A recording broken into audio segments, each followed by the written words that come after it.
minha gente, tudo bem? Bora lá para mais um react de conteúdo totalmente diferente. Desta vez, Eduardo Moreira falando sobre sua ida para Cuba. Bora ver onde a gente vai parar. Não, você quis passar pela experiência, você inclusive conta isso no filme, Isso, né? Não foi um conhecimento teórico, conceitual, você foi lá no acampamento, né? isso, E nos foi... acampamentos, etc. Né? E até hoje me envolvo muito. Aí eu cheguei e falei, pô, é uma chance. As pessoas falam tanto de Cuba, é uma chance de eu poder conhecer um pouco mais. Pô, então eu vou fazer o seguinte, vou seguir o conselho do pessoal, vou para Cuba, mas aí, cara, eu quero fazer um negócio de altíssimo nível. E aí eu vou abrir o jogo aqui, né? Porque eu acho que eu cada vez tenho acreditado mais em a gente falar as coisas como elas são, né? Existe, cara, uma doença no Brasil chamada Brasil Paralelo. Esses caras são uma doença no país. Mas esses caras, eles investem muito na parte estética, né? Ou seja, para fazer uma coisa que tem cara, né, de coisa que o pessoal fala, coisa gringa, não sei o quê, né? Então parece aqueles trailers super bem feitos, não sei o quê, mas para vender um conteúdo perigosíssimo. Uma empresa de entretenimento que se vende e se apresenta como se fosse de educação.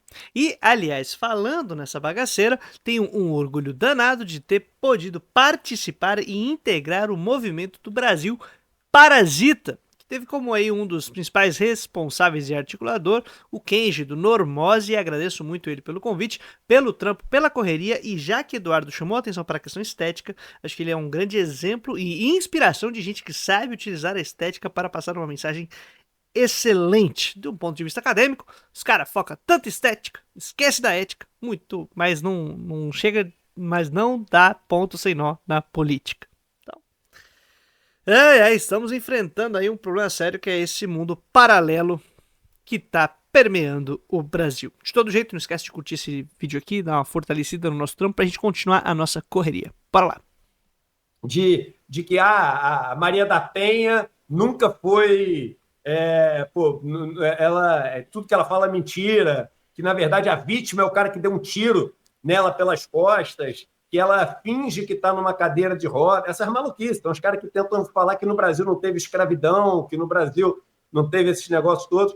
Aí eu falei, cara, a gente precisa combater essas mentiras, precisa combater esses caras no conteúdo e na forma também. E aí a gente resolveu fazer um super documentário. Eu chamei a Juliana, que é minha esposa, para dirigir esse documentário, e aí começamos a chamar as melhores equipes que a gente conhecia. Então a gente entrevistou vários grupos, né, mas acabou chamando o que a gente mais queria, que é a turma que fez a montagem, né, de Tropa de Elite 2, de Lei da Selva, de Meu Sonho, de Ditadura em Preto e Branco, de vários sucessos, né? A gente pediu para o Maurício Arruda, que trabalha com a gente, que já concorreu a um Oscar pelo curta-metragem Uma História de Futebol, para ele fazer o roteiro. A gente fez junto, eu e ele, e a gente contratou a melhor equipe de cinema de Cuba, uma equipe de 10 pessoas, né? E que ficou com a gente o tempo inteiro. E aí fizemos uma agenda com o Frei Beto, enfim, no interior de Cuba, em vários lugares assim que são chave, e conversando com pessoas-chave.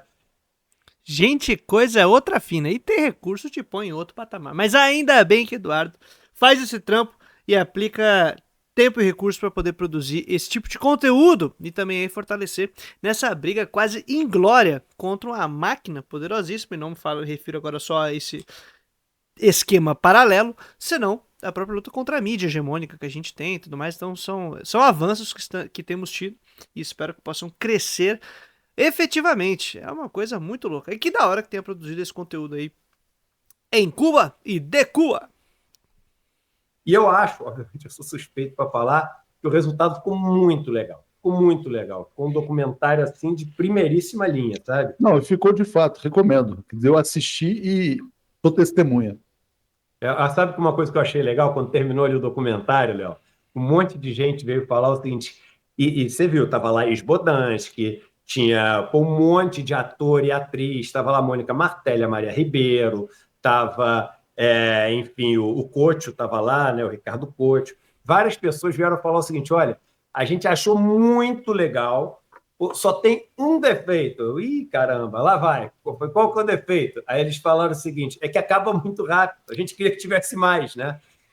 Mas é complicado esse negócio, cara, porque para fazer um documentário desse nível que a gente fez, assim, todas aquelas imagens de arquivo, tem imagens raríssimas. Pô, tem o Frei Beto lançando o livro em Cuba, lá atrás.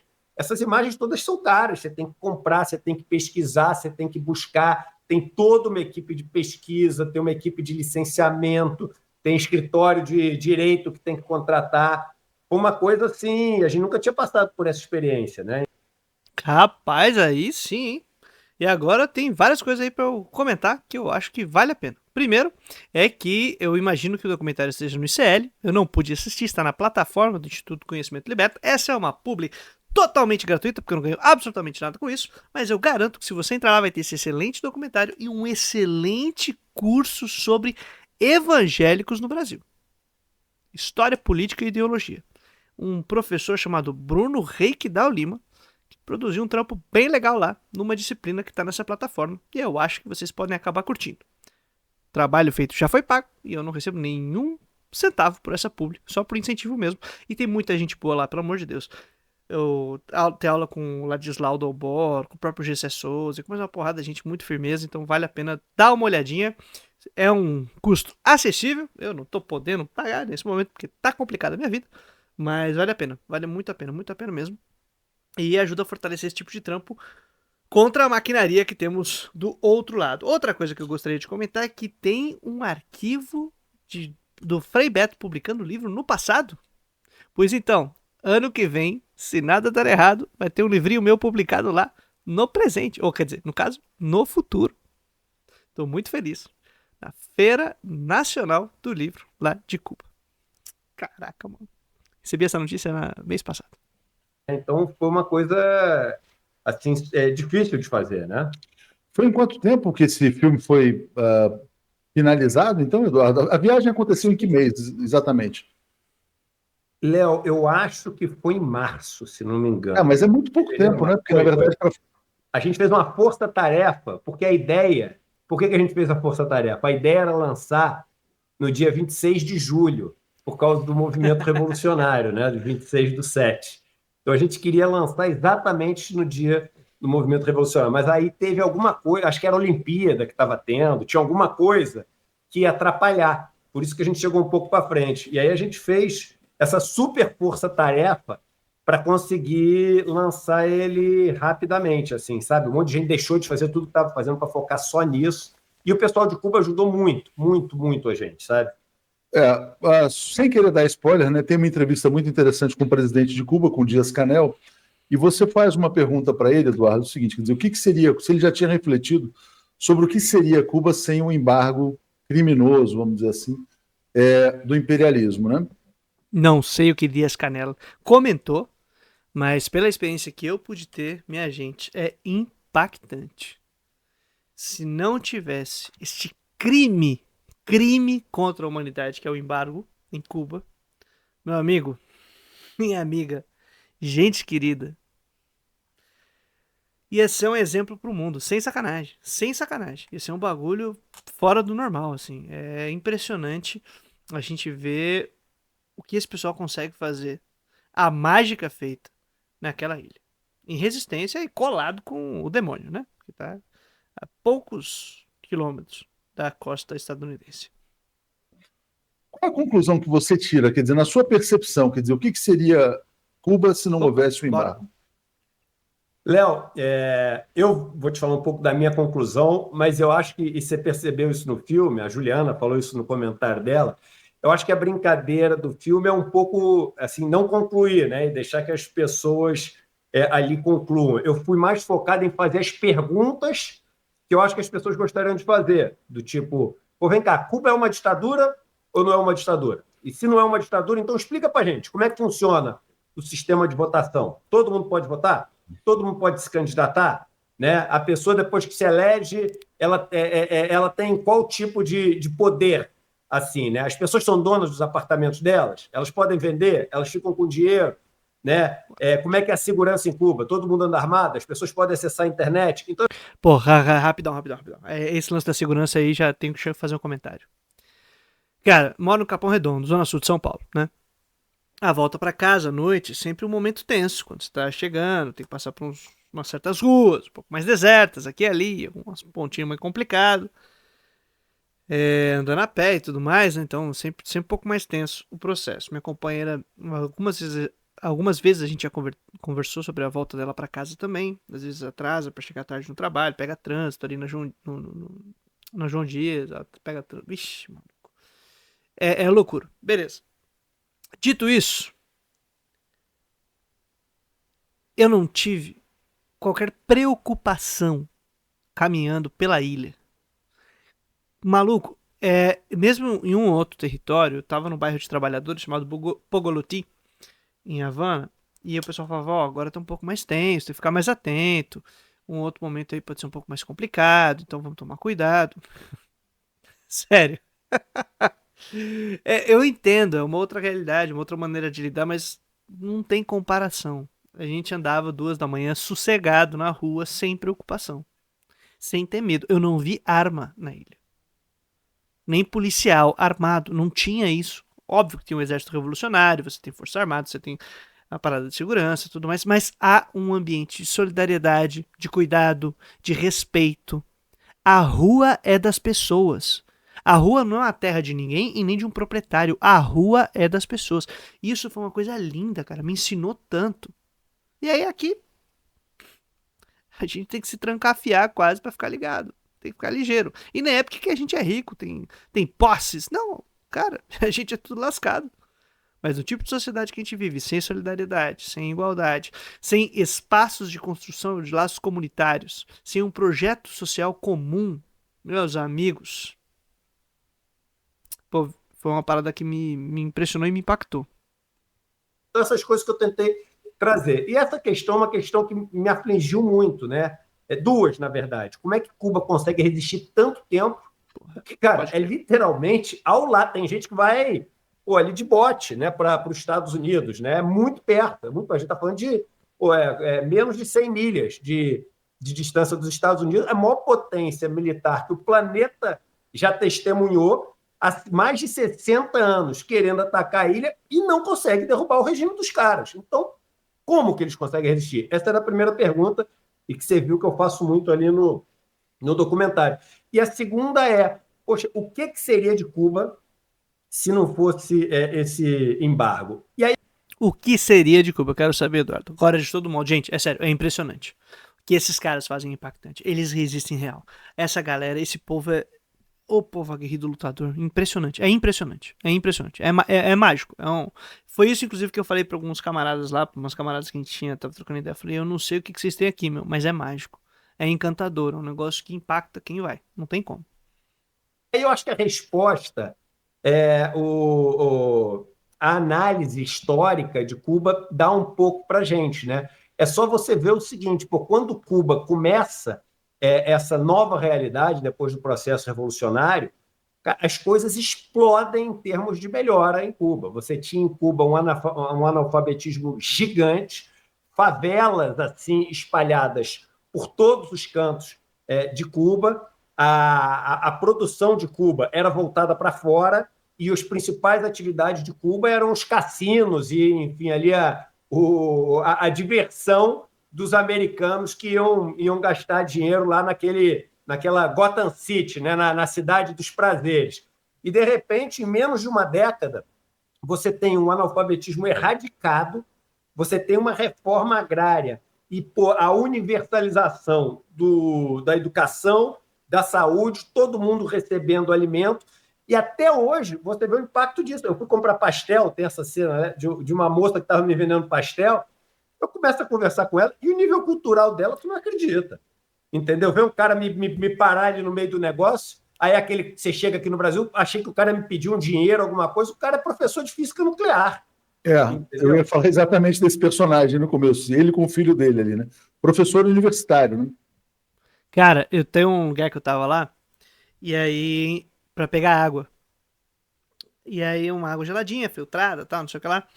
E aí, tinha uma filhinha, uma galera, aí tinham dois senhores, eu ajudei um senhor, e tinha uma senhora que tava chegando, eu ajudei a senhora pra poder pegar água, porque tinha um degrauzinho lá, eu subi no degrauzinho e falei, não, deixa que eu ponho pra senhora, tava bem velhinha, né? Andando bem devagarzinho e tal. E com o meu preconceito imbecil de uma cidade grande como São Paulo, o tipo de desigualdade que a gente vive, todas as relações de preconceito, estruturais aí, estão entranhados na gente. Eu olhei para essa senhorinha e pensei, pô, uma pessoa aqui que tá numa situação complicada, quem é essa senhora, né?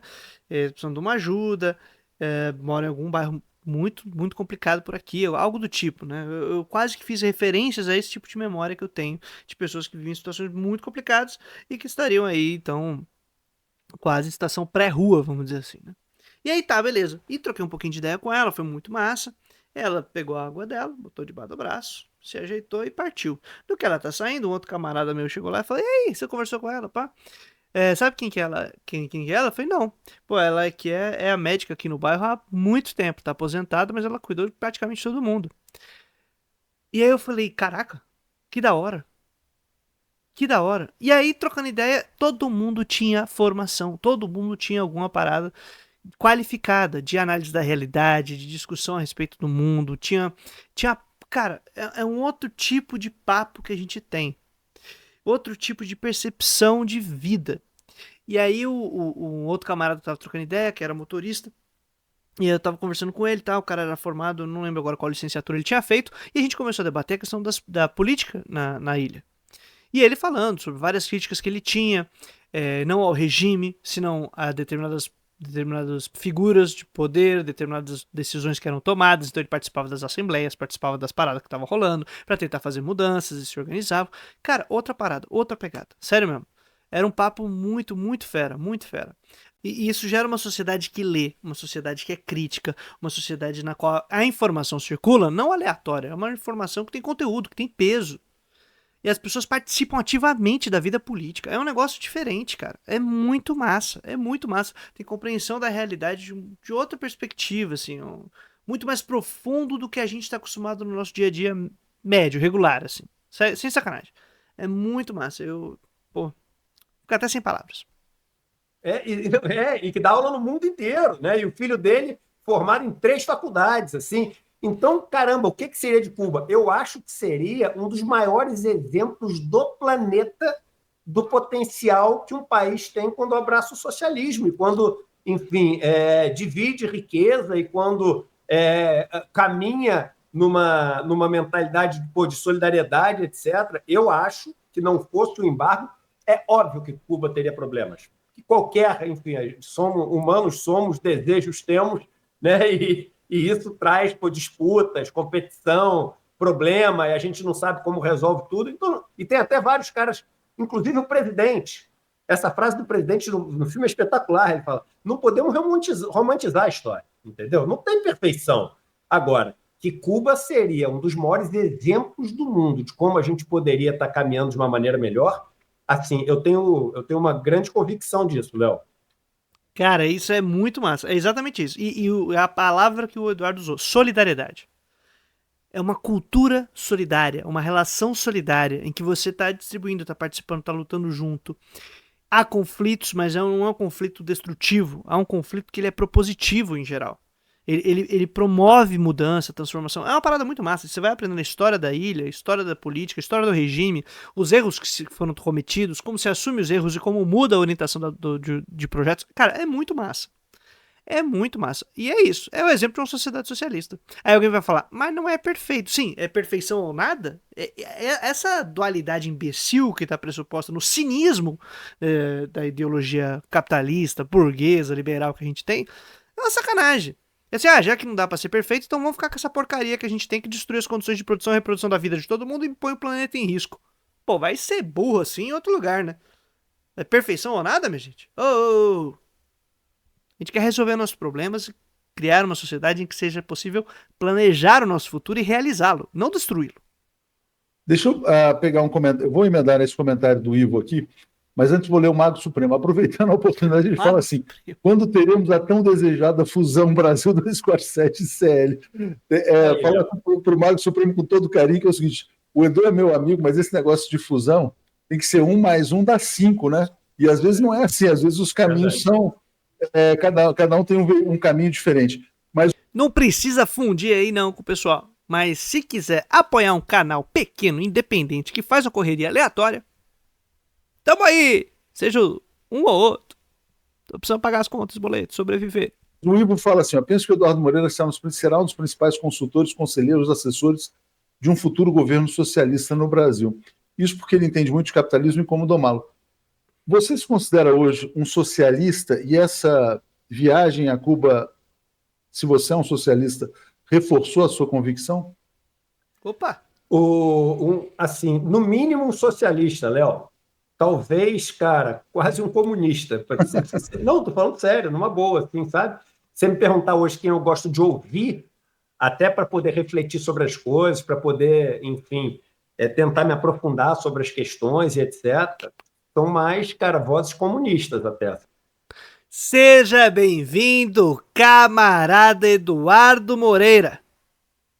Muito bem-vindo à iniciativa comunista. Comunismo Brasil.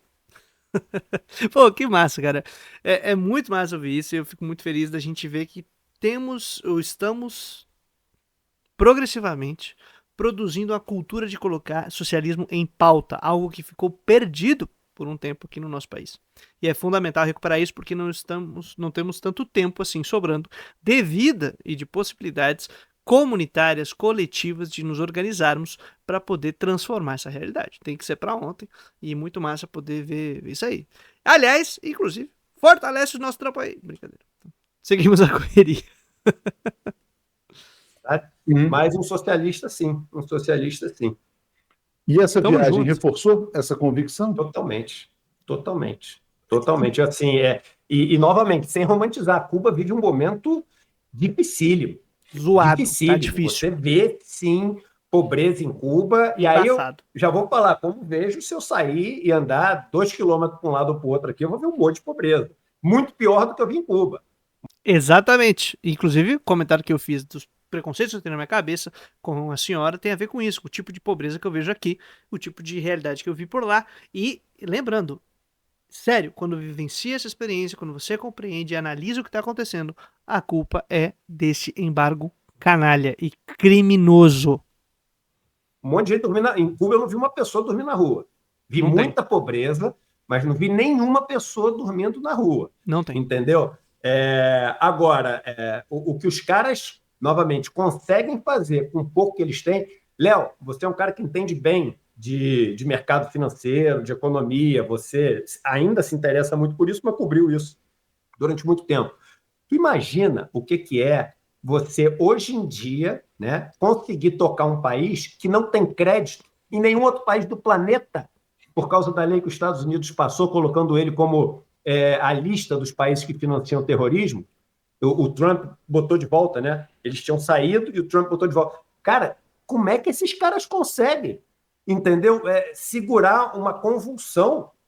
Vamos lembrar que a gente já passou 2 gerações. A gente já está na 3ª geração depois da Revolução. Uma geração são 25 anos, a gente está falando de uma revolução que tem mais de 60 anos.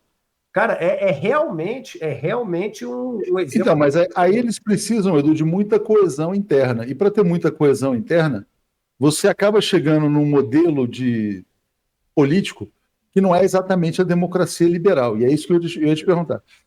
É uma democracia efetiva, real, de organização do interesse da classe trabalhadora, efetivamente do grupo, do povo que faz um país ir pra frente. Minha gente, é impressionante, sério mesmo. Isso que o Eduardo tá falando é bizarro, cara.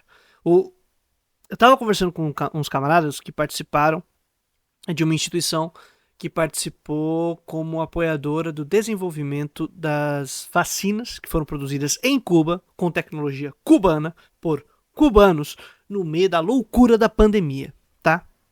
Por quê? Porque tudo que eles vão fazer de transação, de busca por alimento, por remédio, por equipamento para poder trocar, por exemplo, a base energética que eles têm lá, atualizar as estruturas da base de produção de energia elétrica que eles têm, né? Hoje tá muito antigo, tá muito defasado, precisaria atualizar. Só que tudo que eles vão fazer tem que pedir benção pro demônio. Tem que ir lá conversar com os Estados Unidos e falar, podemos fazer essa transação? E é sempre negado, dado o embargo.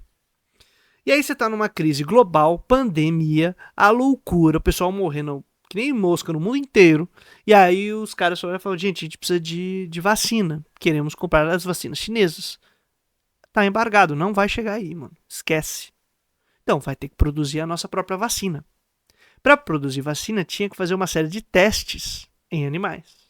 E testes com determinados tipos de equipamentos específicos. Esses caras deram um jeito, cheio de sabe Deus como, uns caminhos malucos, para conseguir fazer esses equipamentos chegar, e produziram, com recurso escasso, limitadíssimo, vacina autóctone, na ilha, embargada. Esses caras resistem. É impressionante. Aí não podia comprar respirador, tava acabando o oxigênio, porque o estoque de oxigênio tava indo pra casa do chapéu lá na ilha. Pediram permisso, tem que pedir permisso lá pros Estados Unidos. Não liberou. Então o que os caras fizeram? Tiveram que dar um jeito de arranjar uns helicópteros que foram cheios nas gambiarras, sabe Deus como, funcionando no raio que o parta, pra tentar pegar alguns e trazer de volta pra ilha, pra poder ter respirador, pra que a galera não morresse, mano, de uma doença que tava matando todo mundo no mundo inteiro. Porque não pode participar de nenhum tipo de comércio. Esse é o nível do negócio. Não entra comida, meu irmão. Não entra nada. Pra ter internet, pô, os caras me contando o caso de como é que conseguiram acesso à internet, porque só conseguiu acessar a internet de alguma maneira a partir de 2008, numa gambiarra feita. Pô, é muito massa a história. Mas assim, só pra chamar a atenção, que é esse o grau do que a gente tá falando. É um embargo que bloqueia tudo. Você não consegue trazer nada pra ele. E ainda é impedido de tirar crédito, de fazer qualquer coisa dentro desse sistema maluco. Ou seja, é condenar a galera para seu fim. E aí, aparentemente, capitalistas dormem em paz com isso, né? Você acha que Cuba é uma democracia? Sim, sem dúvida. Eu acho que Cuba é uma democracia, talvez no sentido etimológico, né, da palavra, ou seja, o poder que vem do povo, uma das maiores democracias que eu já visitei na Terra. Porque tem gente que acha que democracia é sinônimo de votar. E lá as pessoas votam também. Então, ela cumpre esse papel de que lá a democracia é sinal de votar. Agora, outra coisa para mim que é o seguinte, o poder realmente é um poder popular? Em Cuba, o poder é um poder popular. As pessoas participam da vida política. As pessoas decidem rumos. As pessoas participam de assembleias, de congressos, de grupos estudantis, de movimentos sociais. Decidem sobre os futuros do país. Cara, é bizarro. E participam de verdade. Aqui é a cada 4 anos na eleição e a gente chama a democracia de eleição. Eleição liberal, abstrata, extremamente formal, sem conteúdo, fragmentada, de partido de interesse fragmentado, a sociedade lutando contra o outro loucamente. E aí você tem esse nível de debate que a gente está tendo em São Paulo, por exemplo, entre candidato coach, que joga na lama qualquer possibilidade democrática, qualquer sonho político, qualquer projeto efetivo para o povo. Sério, é muito nivelado por baixo. O que a gente chama de democracia perde sentido quando a gente visita um lugar em que o povo efetivamente toma decisões, participa, respira, vive uma democracia real. Não essa formal, abstrata. Nossa, dá até raiva de imaginar o que eu já aprendi na minha vida. Né? E vou te falar mais. Você sabe quantas pessoas votaram em 2018, quando eles mudaram, né, a constituinte dele, e mudaram várias coisas. Hoje, por exemplo, você tem atividades privadas em Cuba, né, de pequenas e médias Sim. empresas, até 100 pessoas, etc. Sabe qual foi o comparecimento às urnas? Mais de 90%. Eu vou te fazer uma pergunta. Me fala uma dessas democracias que a gente enche a boca para chamar de democracia, que teve comparecimento às urnas maior do que de 90%. Edu, Não Brasil. Ontem saiu uma pesquisa Datafolha que constatou que 48% dos brasileiros não votariam se o voto fosse facultativo, ou seja, os brasileiros não estão propriamente satisfeitos com a democracia que a gente tem aqui, né? Então... E os que votam? A pergunta é, e os que votam? Votam assim, conscientes do que estão fazendo? Em Cuba, novamente, você pega a vendedora de pastel, ela sabe o que está acontecendo no país. Exatamente. É o seguinte, hoje está todo mundo feliz com a democracia porque o Lula é o presidente e derrotou o Bolsonaro. Mas se o Pablo Marçal ganhar uma eleição, porra, mas essa democracia é foda, né? Já pensou que era uma democracia que permite esse tipo de aventureiro? Aliás, só uma palavra rápida. Como é que você vê esses personagens na política? Cara, isso jamais existiria em Cuba. Sério. Em país sério, né? País sério, efetivo, em que a democracia é popular mesmo, democracia efetiva, jamais existiria. Mas vamos parando por aqui, que a gente já tá há bastante tempo acompanhando esse negócio. Depois, se tiver mais conteúdo, vamos ver, né? Tem mais conteúdo a respeito de Cuba e do Eduardo falando sobre Cuba. Mas muito, muito massa e poder compartilhar um pouquinho essas experiências e aí confirmar também coisas que eu vivenciei que parece que o camarada vivenciou também. Da hora demais. Em breve tô voltando pra lá. Tô feliz demais, mas é isso aí, minha gente. Só queria compartilhar essa alegria nesse momento aqui que eu não tô me contando também. Um grande abraço, trazendo a boa nova todo dia útil até a vitória final. Tamo junto, minha gente. Valeu!